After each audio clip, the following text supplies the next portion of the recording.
আজকে হচ্ছে শেষ রমজান, আগামী কালকে ঈদ। সবাইকে অগ্রিম ঈদ মুবারক। তো আমি গত পরশুদিন যে লোহা দিয়ে একদম ছোট্ট কূপ করে পানি নিছিলাম, আরেকজনে করছিল আর কি, সেখানে ঢাকা দিয়ে রাখা ছিল।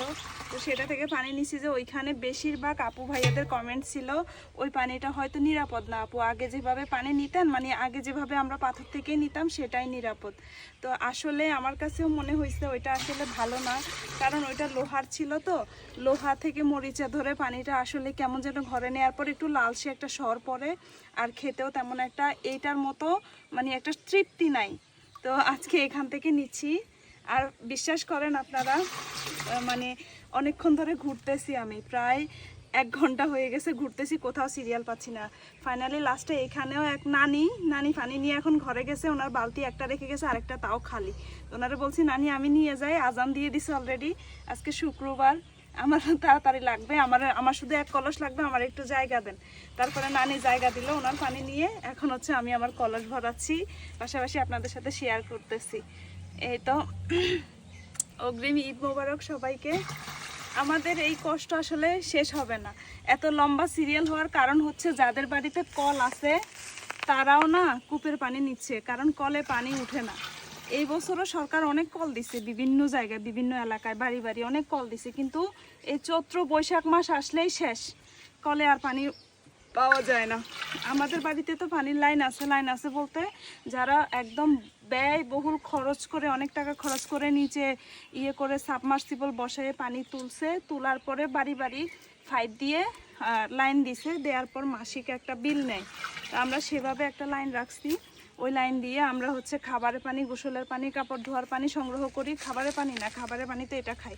তো ওই লাইন দিয়ে আমরা রান্না বাড়া গোসল সব সারি, আর এখান থেকে খাবারের পানিটা নেই, একটু একটু করে উঠে। এটাও নানি বেশি কষ্ট করে পরিষ্কার করছে, নানি একদম বয়স্ক, আমি একটু করে ফাঁক দিয়ে আপনাদেরকে দেখাবো। অনেক কষ্ট করে উনি পরিষ্কার করছে, এসে দেখছি আমি আগে দেখলে আমি হেল্প করতাম, উনি আমি আসার আগেই পরিষ্কার করে ফেলছে। আর অনেকে ভুল বুঝছেন, ওই দিন আমি ওই ছোট্ট কূপটা যিনি করে দিছে কত সোয়াবের কাজ করছে, কিন্তু আমি আগে কূপ করলে কূপ নাকি ভরাই দিতাম। হ্যাঁ ভরাই দিছে, ওইগুলো আসলে মজা করে করছি, তখন পানির অভাব ছিল না। আর তখন কূপটা ছিল আমার বাড়ির পেছনে, ওইখান থেকে কেউ পানি নিত না। আর এখন হচ্ছে পানির অভাব, এখন একটা কূপ, একটা না কূপ এখনও শত শত আছে, কিন্তু শুকনা, যেটা থেকে পানি পায় মানুষ ওটা থেকে নেয়। ওইটা আসলে আমি কারো ক্ষতি করি না, ওইটা এমনি মজা করে করছি। যাক, কলসটা ভরায় আস্তে আস্তে। নানি কলস রাখতে গেছে, আবার আসবে, নানির বালতি খালি, আমি নানির বালতিটা ভরাই দিব, যেহেতু আমাকে একটু সুযোগ দিছে।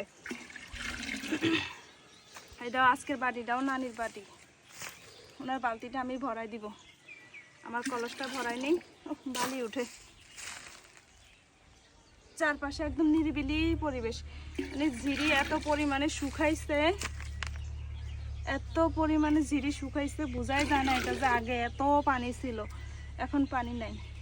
কিন্তু পানিটা কি ঠান্ডা উঠে, আমি কলসে হাত রাখছি যে হাতটা ঠান্ডা হয়ে গেছে, একটু একটু পানি নিচ্ছি। আল্লাহ, আজকে 2 কলস নিয়ে রাখবো, কালকে ঈদের দিন, কালকে পানি নিব না, যাতে কালকের দিনও চলে, বেশি করে নিয়ে স্টক রাখবো। বালতিটা একটু ভরাই দেই, যাতে এসে ওনার কষ্ট করতে না হয়, নিয়ে আসবে। ওনারা বালতি ভরে ভরে গোসলের পানিও নিচ্ছে, কারণ ওনাদের গোসলের পানির লাইন নাই, এইভাবে করে করে নিয়ে ঘরে জমা করতেছে, এগুলা দিয়ে গোসল করবে, এগুলা দিয়ে সব করবে, এই পানি আবার খাবার খাবে, রান্না বান্না করবে। তাই ওনাদের বেশ সারাদিন এই পানির কূপের কাছে বসে বসে পানি নিয়ে নিয়ে স্টক করতে হয়। কূপ থেকে অল্প পানি উঠতেছে, গর্তটা করছে কত বড়।